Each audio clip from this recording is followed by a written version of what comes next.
मैं मन की बात के माध्यम से एक बार फिर आपके बीच, अपने परिवारजनों के बीच आया हूं। एक बड़ी प्यारी सी उक्ति है, इति विदा। चीजों के बाद फिर मिलूंगा। और आज मन की बात के साथ मैं आपके बीच फिर हाजिर हूं। उम्मीद है आप सब अच्छे होंगे, घर में सबका स्वास्थ्य अच्छा होगा। और अब तो मानसून भी आ गया है, और जब मानसून आता है तो मन भी आनंदित हो जाता है। आज से फिर एक बार हम मन की बात में ऐसे देशवासियों की चर्चा करेंगे जो अपने कामों से समाज में, देश में बदलाव ला रहे हैं। हम चर्चा करेंगे हमारी समृद्ध संस्कृति की, गौरवशाली इतिहास की और विकसित भारत के प्रयास की। साथियों, फरवरी से लेकर अब तक जब भी महीने का आखिरी रविवार आने को होता था, तब मुझे आपसे इस संवाद की बहुत कमी महसूस होती थी। लेकिन मुझे ये देखकर बहुत अच्छा भी लगा कि इन महीनों में आप लोगों ने मुझे लाखों संदेश भेजे। मन की बात रेडियो प्रोग्राम भले ही कुछ महीने बंद रहा हो, लेकिन मन की बात का जो स्पिरिट है, देश में, समाज में हर दिन अच्छे काम, निस्वार्थ भावना से किए गए काम, समाज पर पॉजिटिव असर डालने वाले काम निरंतर चलते रहे। चुनाव की खबरों के बीच निश्चित रूप से मन को छू जाने वाली ऐसी खबरों पर आपका ध्यान गया होगा। साथियों, मैं आज देशवासियों को धन्यवाद भी करता हूं कि उन्होंने हमारे संविधान और देश की लोकतांत्रिक व्यवस्थाओं पर अपना अटूट विश्वास दोहराया है। 24 का चुनाव दुनिया का सबसे बड़ा चुनाव था। दुनिया के किसी भी देश में इतना बड़ा चुनाव कभी नहीं हुआ, जिसमें 65 करोड़ लोगों ने वोट डाले हैं। मैं चुनाव आयोग और मतदान की प्रक्रिया से जुड़े हर व्यक्ति को इसके लिए बधाई देता हूं। मेरे प्यारे देशवासियों, आज 30 जून का यह दिन बहुत ही महत्वपूर्ण है।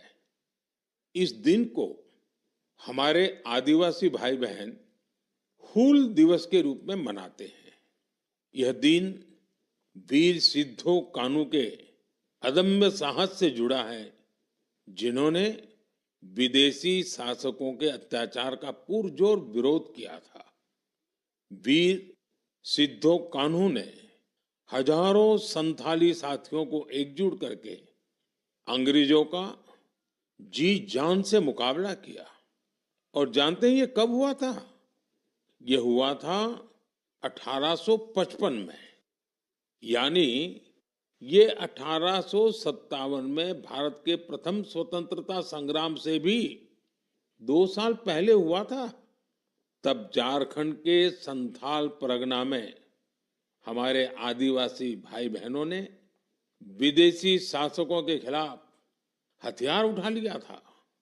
हमारे संथाली भाई बहनों पर अंग्रेजों ने बहुत सारे अत्याचार किए थे। उन पर कई तरह के प्रतिबंध भी लगा दिए थे। इस संघर्ष में अद्भुत वीरता दिखाते हुए वीर सिद्धो और कान्हू शहीद हो गए। झारखंड की भूमि के इन अमर सपूतों का बलिदान आज भी देशवासियों को प्रेरित करता है। आइए सुनते हैं संथाली भाषा में इन्हें समर्पित एक गीत का अंश।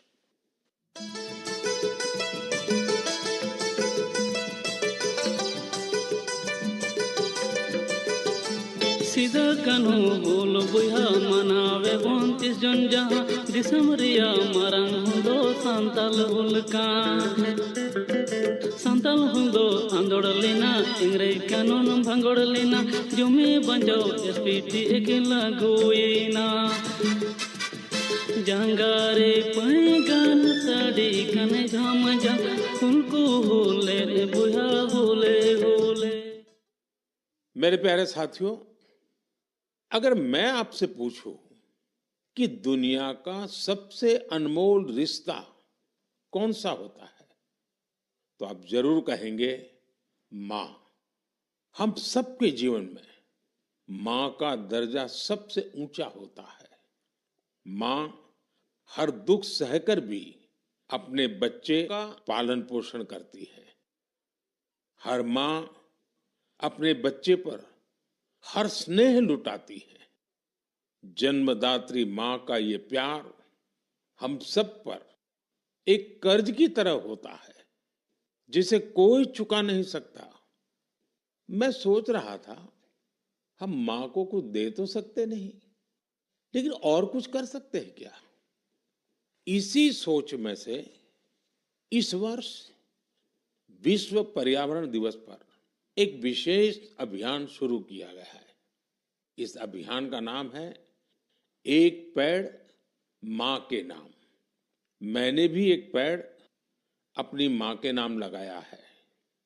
मैंने सभी देशवासियों से, दुनिया के सभी देशों के लोगों से ये अपील की है कि अपनी मां के साथ मिलकर या उनके नाम पर एक पेड़ जरूर लगाएं। और मुझे ये देखकर बहुत खुशी है कि मां की स्मृति में या उनके सम्मान में पेड़ लगाने का अभियान तेजी से आगे बढ़ रहा है। लोग अपनी मां के साथ या फिर उनकी फोटो के साथ पेड़ लगाने की तस्वीरों को सोशल मीडिया पर साझा कर रहे हैं। हर कोई अपनी मां के लिए पेड़ लगा रहा है, चाहे वो अमीर हो या गरीब, चाहे वो कामकाजी महिला हो या गृहिणी। इस अभियान ने सबको मां के प्रति अपना स्नेह जताने का समान अवसर दिया है। वो अपनी तस्वीरों को हैशटैग प्लांट फॉर मदर और हैशटैग एक पेड़ मां के नाम, इसके साथ साझा करके दूसरों को प्रेरित कर रहे हैं। साथियों, इस अभियान का एक और लाभ होगा। धरती भी मां के समान हमारा ख्याल रखती है। धरती मां ही हम सबके जीवन का आधार है। इसलिए हमारा भी कर्तव्य है कि हम धरती मां का भी ख्याल रखें। मां के नाम पेड़ लगाने के अभियान से अपनी मां का सम्मान तो होगा ही होगा, धरती मां की भी रक्षा होगी। पिछले एक दशक में भारत में सबके प्रयास से वन क्षेत्र का अभूतपूर्व विस्तार हुआ है। अमृत महोत्सव के दौरान देश भर में 60,000 से ज्यादा अमृत सरोवर भी बनाए गए हैं। अब हमें ऐसे ही मां के नाम पर पेड़ लगाने के अभियान को गति देनी है। मेरे प्यारे देशवासियों, देश के अलग अलग हिस्सों में मानसून तेजी से अपना रंग बिखेर रहा है और बारिश के इस मौसम में सबके घर में जिस चीज की खोज शुरू हो गई है वो है छाता। मन की बात में आज मैं आपको एक खास तरह के छातों के बारे में बताना चाहता हूं। ये छाते तैयार होते हैं हमारे केरला में। वैसे तो केरला की संस्कृति में छातों का विशेष महत्व है। छाते वहां कई परंपराओं और विधि विधान का अहम हिस्सा होते हैं। लेकिन मैं जिस छाते की बात कर रहा हूं वो है कार्थुम्बी छाते और इन्हें तैयार किया जाता है केरला के अट्टापडी में। ये रंग बिरंगे छाते बहुत शानदार होते हैं और खासियत ये कि इन छातों को केरला की हमारी आदिवासी बहनें तैयार करती हैं। आज देश भर में इन छातों की मांग बढ़ रही है। इनकी ऑनलाइन बिक्री भी हो रही है।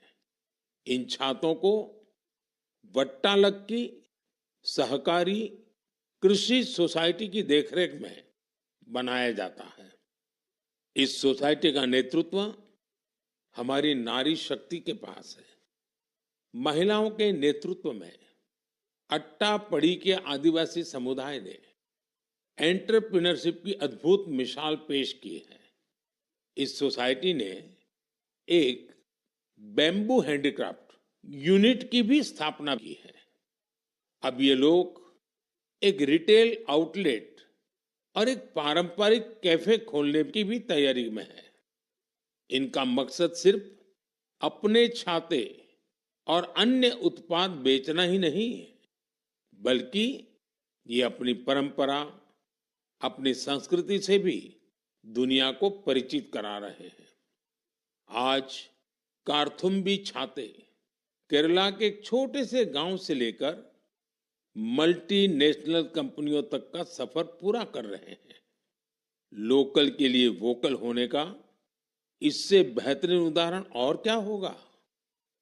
मेरे प्यारे देशवासियों, अगले महीने इस समय तक पेरिस ओलंपिक शुरू हो चुके होंगे।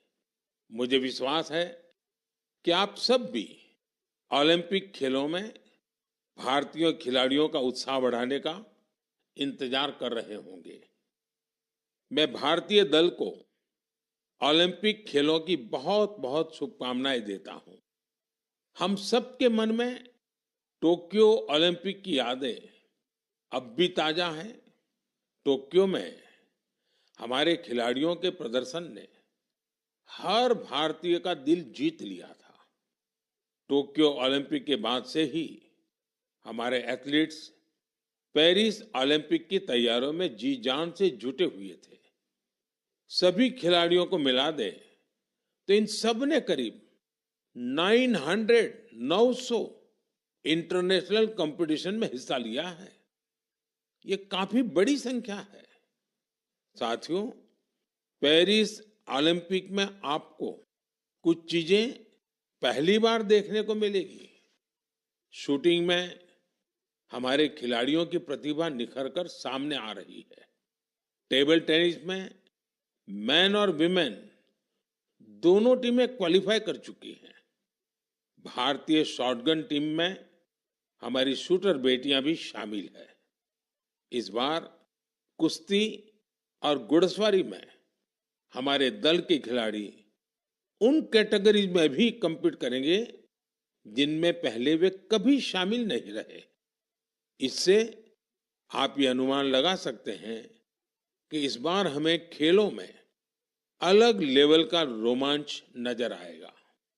आपको ध्यान होगा, कुछ महीने पहले वर्ल्ड पारा एथलेटिक्स चैंपियनशिप में हमारी बेस्ट परफॉर्मेंस रही है। वहीं चेस और बैडमिंटन में भी हमारे खिलाड़ियों ने परचम लहराया है। अब पूरा देश ये उम्मीद कर रहा है कि हमारे खिलाड़ी ओलंपिक्स में भी बेहतरीन प्रदर्शन करेंगे। इन खेलों में मेडल्स भी जीतेंगे और देशवासियों का दिल भी जीतेंगे। आने वाले दिनों में मुझे भारतीय दल से मुलाकात का अवसर भी मिलने वाला है। मैं आपकी तरफ से उनका उत्साहवर्धन करूंगा। और हाँ, इस बार हमारा हैशटैग चीयर फॉर भारत है। इस हैशटैग के जरिए हमें अपने खिलाड़ियों को चीयर करना है, उनका उत्साह बढ़ाते रहना है। तो मोमेंटम को बनाए रखिए। आपका ये मोमेंटम भारत का मैजिक दुनिया को दिखाने में मदद करेगा। मेरे प्यारे देशवासियों, मैं आप सभी के लिए एक छोटी सी ऑडियो क्लिप प्ले कर रहा हूं। रेडियो क्वेट एफएम 93.3 से हिंदी शो नमस्ते कुवैत।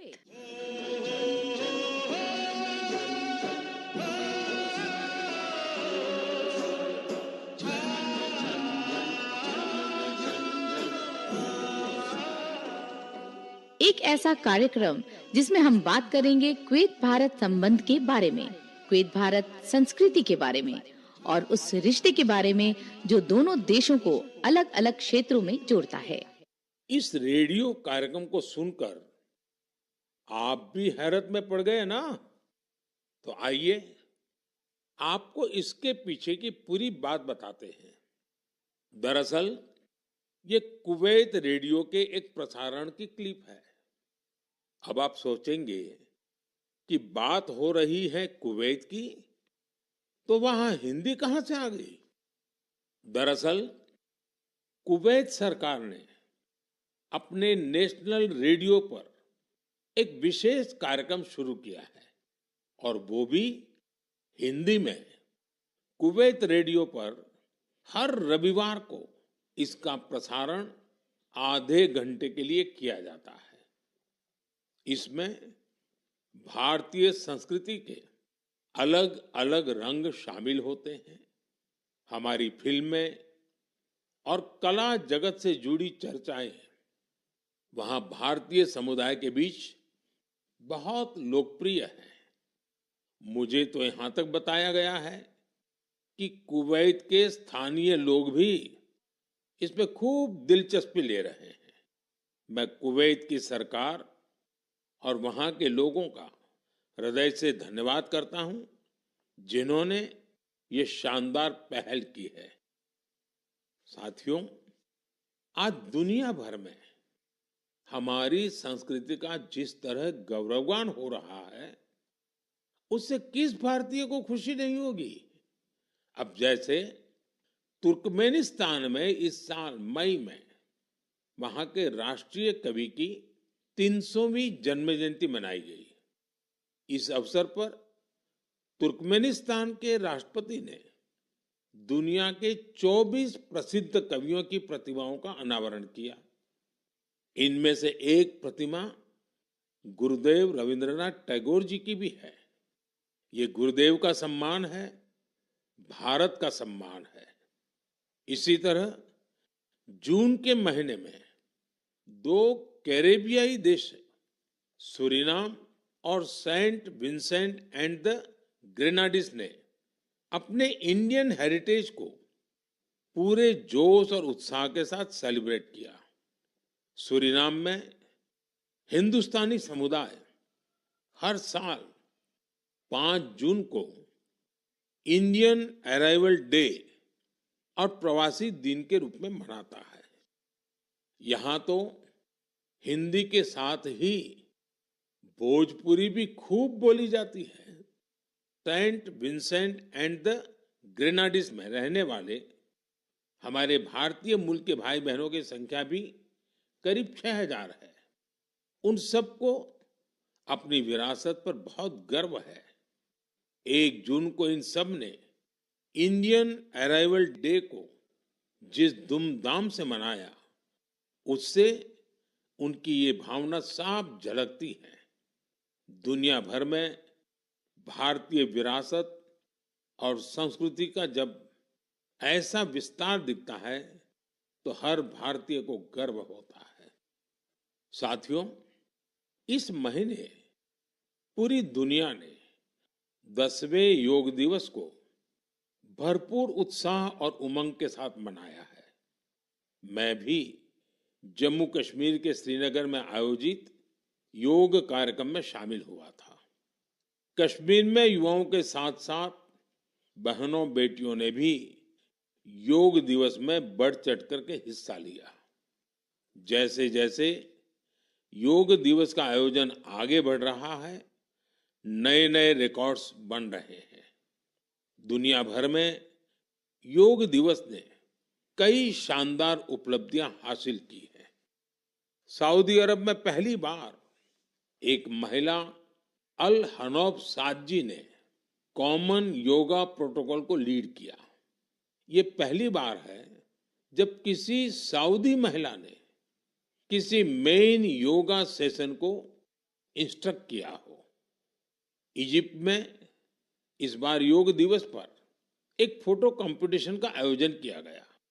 नील नदी के किनारे, रेड सी के बीचेज पर और पिरामिडों के सामने योग करते लाखों लोगों की तस्वीरें बहुत लोकप्रिय हुई। अपने मार्बल बुद्धा स्टैचू के लिए प्रसिद्ध म्यांमार का मारा विजया पैगोडा कॉम्प्लेक्स दुनिया में मशहूर है। यहां भी 21 जून को शानदार योगा सेशन का आयोजन हुआ। बहरीन में दिव्यांग बच्चों के लिए एक स्पेशल कैंप का आयोजन किया गया। श्रीलंका में यूनेस्को हेरिटेज साइट के लिए मशहूर गोल्फ फोर्ट में एक यादगार योगा सेशन हुआ। अमेरिका के न्यूयॉर्क में ऑब्जर्वेशन डेक पर भी लोगों ने योग किया। मार्शल आइलैंड पर भी पहली बार बड़े स्तर पर हुए योग के कार्यक्रम में यहाँ के राष्ट्रपति जी ने भी हिस्सा लिया। भूटान के थिम्पू में भी एक बड़ा योग दिवस का कार्यक्रम हुआ, जिसमें मेरे मित्र प्रधानमंत्री टोबगे भी शामिल हुए। यानी दुनिया के कोने कोने में योग करते लोगों के विहंगम दृश्य हम सब ने देखे। मैं योग दिवस में हिस्सा लेने वाले सभी साथियों का हृदय से आभार व्यक्त करता हूं। मेरा आपसे एक पुराना आग्रह भी रहा है। हमें योग को केवल एक दिन का अभ्यास नहीं बनाना है। आप नियमित रूप से योग करें। इससे आप अपने जीवन में सकारात्मक बदलावों को जरूर महसूस करेंगे। साथियों, भारत के कितने ही प्रोडक्ट्स हैं जिनकी दुनिया भर में बहुत डिमांड है, और जब हम भारत के किसी लोकल प्रोडक्ट को ग्लोबल होते देखते हैं तो गर्व से भर जाना स्वाभाविक है। ऐसा ही एक प्रोडक्ट है अराकू कॉफी। अराकू कॉफी आंध्र प्रदेश के अल्लूरी सीताराम राजू जिले में बड़ी मात्रा में पैदा होती है। ये अपने रिच फ्लेवर और अरोमा के लिए जानी जाती है। अराकू कॉफी की खेती से करीब 1.5 लाख आदिवासी परिवार जुड़े हुए हैं। अराकू कॉफी को नई ऊंचाई देने में गिरिजन कोऑपरेटिव की बहुत बड़ी भूमिका रही है। इसने यहाँ के किसान भाई बहनों को एक साथ लाने का काम किया और उन्हें अराकू कॉफी की खेती के लिए प्रोत्साहन दिया। इससे इन किसानों की कमाई भी बहुत बढ़ गई है। इसका बहुत लाभ कोंडा डोरा आदिवासी समुदाय को भी मिला है। कमाई के साथ साथ उन्हें सम्मान का जीवन भी मिल रहा है। मुझे याद है, एक बार विशाखापत्तनम में आंध्र प्रदेश के मुख्यमंत्री चंद्रबाबू नायडू गारू के साथ मुझे इस कॉफी का स्वाद लेने का मौका मिला था। इसके टेस्ट की तो पूछिए ही मत, कमाल की होती है ये कॉफी। अराकू कॉफी को कई ग्लोबल अवार्ड्स मिले हैं। दिल्ली में हुई G20 समिट में भी कॉफी छाई हुई थी। आपको जब भी अवसर मिले, आप भी अराकू कॉफी का आनंद जरूर लें। साथियों, लोकल प्रोडक्ट को ग्लोबल बनाने में हमारे जम्मू कश्मीर के लोग भी पीछे नहीं हैं। पिछले महीने जम्मू कश्मीर ने जो कर दिखाया है, वो देश भर के लोगों के लिए भी एक मिसाल है। यहाँ के पुलवामा से स्नो पीच की पहली खेप लंदन भेजी गई। कुछ लोगों को ये आइडिया सूझा कि कश्मीर में उगने वाली एक्सोटिक वेजिटेबल्स को क्यों न दुनिया के नक्शे पर लाया जाए। बस फिर क्या था, चकुरा गांव के अब्दुल राशिद मीर जी इसके लिए सबसे पहले आगे आए।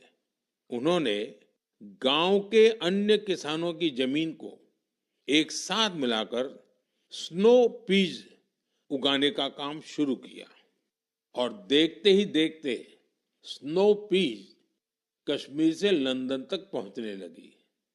इस सफलता ने जम्मू कश्मीर के लोगों की समृद्धि के लिए नए द्वार खोले हैं। हमारे देश में ऐसे यूनिक प्रोडक्ट्स की कमी नहीं है। आप ऐसे प्रोडक्ट्स को hashtag my product my pride के साथ जरूर शेयर करें। मैं इस विषय पर आने वाले मन की बात में भी चर्चा करूंगा। मम प्रियाः देशवासिनः अद्य अहम किंचित चर्चा संस्कृत भाषायाम आरभे। आप सोच रहे होंगे कि मन की बात में अचानक संस्कृत में क्यों बोल रहा हूं। इसकी वजह है आज संस्कृत से जुड़ा एक खास अवसर। आज 30 जून को आकाशवाणी का संस्कृत बुलेटिन अपने प्रसारण के 50 साल पूरे कर रहा है। 50 वर्षों से लगातार इस बुलेटिन ने कितने ही लोगों को संस्कृत से जोड़े रखा है। मैं ऑल इंडिया रेडियो परिवार को बधाई देता हूं। साथियों, संस्कृत की प्राचीन भारतीय ज्ञान और विज्ञान की प्रगति में बड़ी भूमिका रही है। आज के समय की मांग है कि हम संस्कृत को सम्मान भी दें और उसे अपने दैनिक जीवन से भी जोड़ें। आजकल ऐसा ही एक प्रयास बेंगलुरु में कई और लोग कर रहे हैं। बेंगलुरु में एक पार्क है, कब्बन पार्क। इस पार्क में यहाँ के लोगों ने एक नई परंपरा शुरू की है। यहाँ हफ्ते में एक दिन हर रविवार बच्चे, युवा और बुजुर्ग आपस में संस्कृत में बात करते हैं। इतना ही नहीं, यहाँ वाद विवाद के कई सेशन भी संस्कृत में ही आयोजित किए जाते हैं। इनकी इस पहल का नाम है संस्कृत वीकेंड। इसकी शुरुआत एक वेबसाइट के जरिए समष्टि गुब्बी जी ने की है। कुछ दिनों पहले ही शुरू हुआ ये प्रयास बेंगलुरु वासियों के बीच देखते ही देखते काफी लोकप्रिय हो गया है। अगर हम सब इस तरह के प्रयास से जुड़े तो हमें विश्व की इतनी प्राचीन और वैज्ञानिक भाषा से बहुत कुछ सीखने को मिलेगा। मेरे प्यारे देशवासियों, मन की बात के इस एपिसोड में आपसे जुड़ना बहुत अच्छा रहा। अब ये सिलसिला फिर पहले की तरह चलता रहेगा। अब से एक सप्ताह बाद पवित्र रथ यात्रा की शुरुआत होने जा रही है। मेरी कामना है कि महाप्रभु जगन्नाथ की कृपा सभी देशवासियों पर सदैव बनी रहे। अमरनाथ यात्रा भी शुरू हो चुकी है और अगले कुछ दिनों में पंढरपुर वारी भी शुरू होने वाली है। मैं इन यात्राओं में शामिल होने वाले सभी श्रद्धालुओं को शुभकामनाएं देता हूं। आगे कच्छी नववर्ष, आषाढ़ी बीज का त्योहार भी है। इन सभी पर्व त्योहारों के लिए भी आप सभी को ढेर सारी शुभकामनाएं। मुझे विश्वास है कि पॉजिटिविटी से जुड़े जन भागीदारी के ऐसे प्रयासों को आप मेरे साथ अवश्य शेयर करते रहें। मैं अगले महीने आपके साथ फिर से जुड़ने की प्रतीक्षा कर रहा हूं। तब तक आप अपना भी, अपने परिवार का ध्यान रखिए। बहुत बहुत धन्यवाद।